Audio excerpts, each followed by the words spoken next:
Welcome to the channel. Today we have another old camera from my collections. Let's start with the case. Beautiful, kind of like this embossed patterns everywhere, pretty beautiful stitching. A bit worn out, I guess, from different places. Definitely has been used. Original strap, which is really rare. Light brown in color. All in all, as usual from the time of the early 20th century, beautifully made. Let's see if I see. Sometimes these have markings of the owner. Nothing special that I can see. This has been repaired later. This has been repaired later. This is not modern. This is the original one. I've owned this quite a long time, so the repair was done way before I got this for sure. Sometimes if you look against reflection, the leather, you can still see markings on some name or something. If there was a sticker and something was written or whatever was there, you can sometimes see it, but I can't see any markings. So let's open it up and see what's inside. Nice green, blush or not from pressing against something. What else is here? Here's, I think this is a giveaway already from who made this or what company. Zeiss Ikon.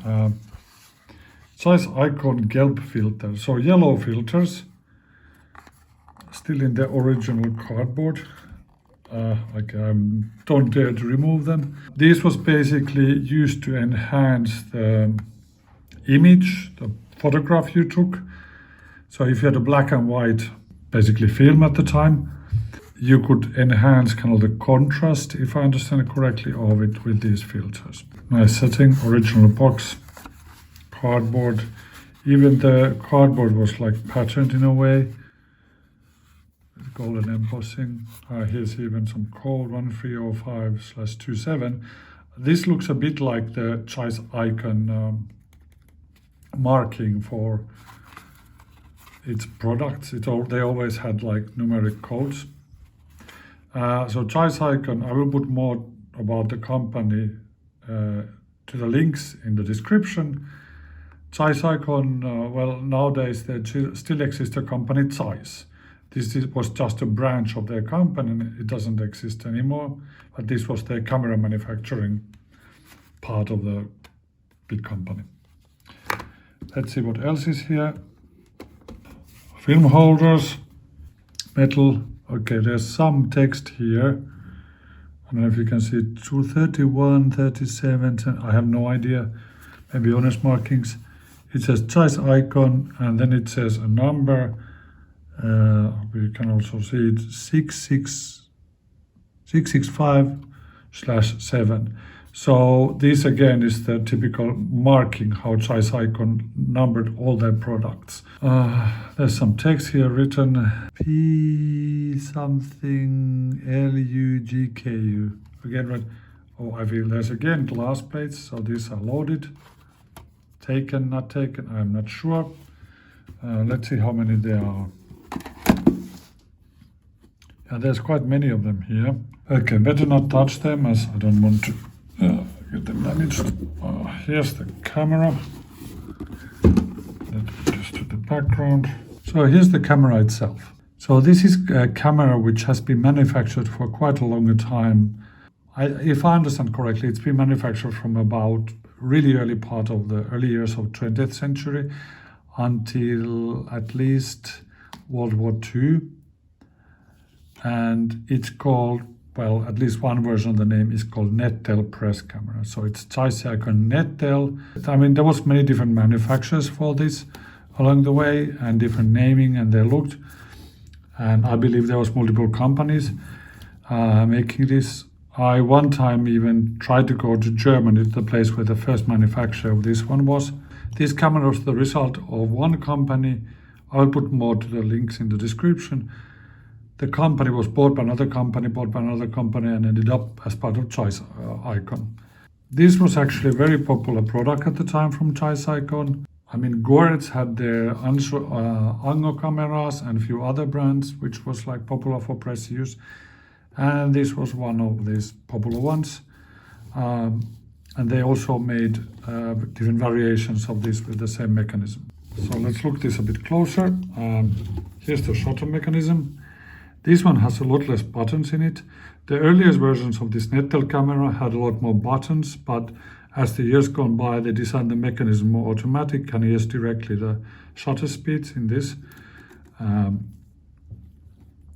Here's the button to trigger the release the shutter. Here's the back of the camera. You have a folding viewfinder here. Supposed to go like that. Here you can open. They have even made a really, I will show you, a really fancy looking metal lock for this. So this is a very heavy camera. I believe it's completely made from, yeah, it's wood and metal, but it's very heavily, strongly made. It's very well made. Let's open this one, remove this one. And here's a Zeiss Ikon. Yeah, this is completely metal, unlike the wooden ones which tend to break easily. Here's some release buttons. You can open this one to see the view. Beautiful leather, Zeiss Ikon embossed. Here's the gate, or where you put the film holders. Like I said earlier, huge amount of different adapters was available. Original velvet still to keep things light tight. Okay, let's try this shutter. I know that it works.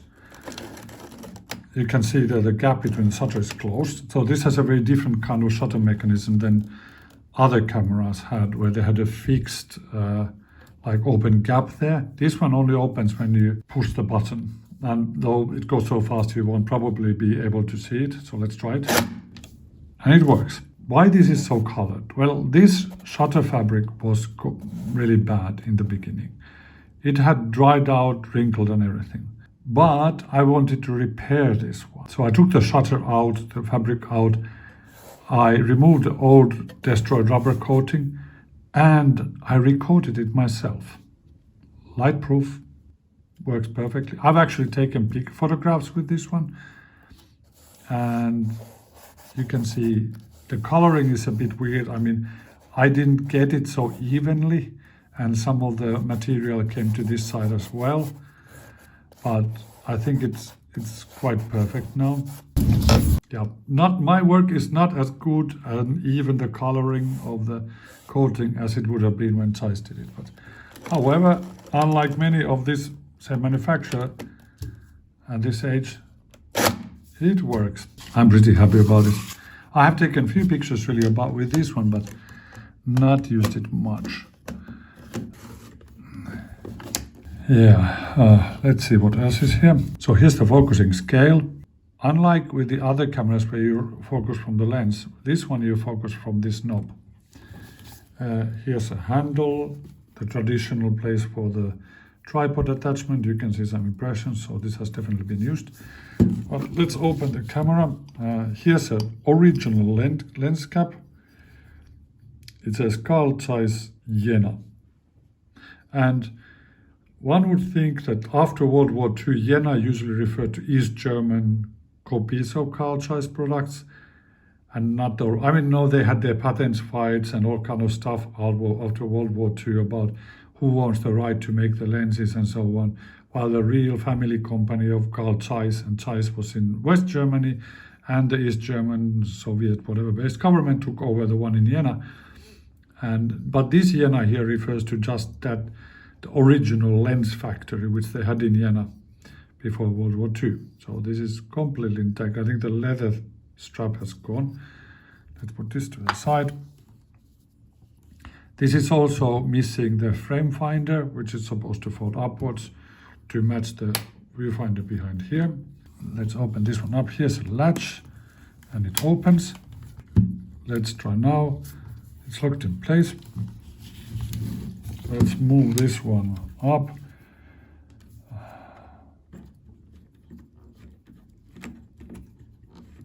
So you can see there is supposed to be a quicker way to move this. It's so long time I used this one actually. It's not this button.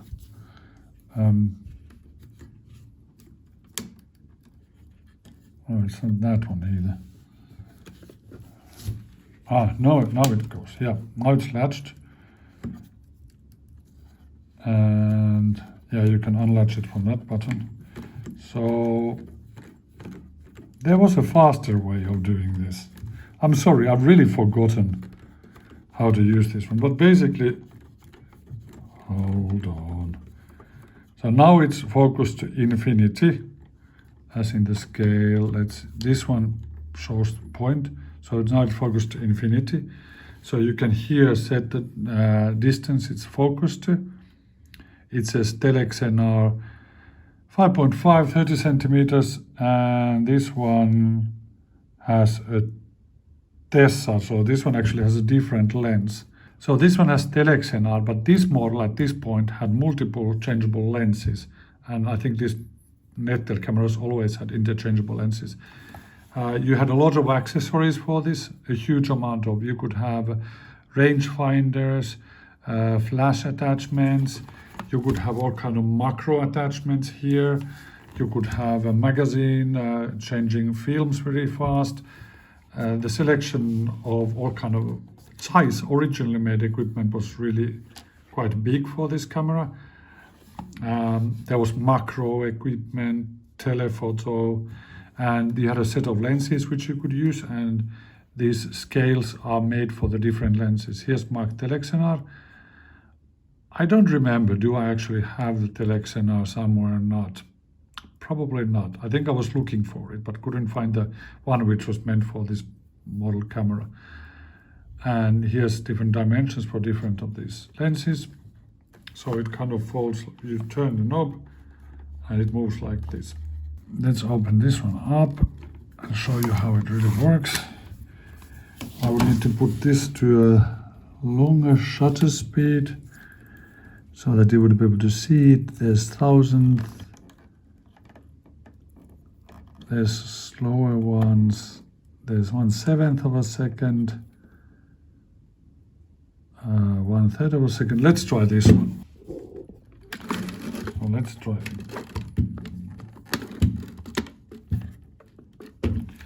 Yeah. So let's try again. Maybe you can see it now. Yep, now it works.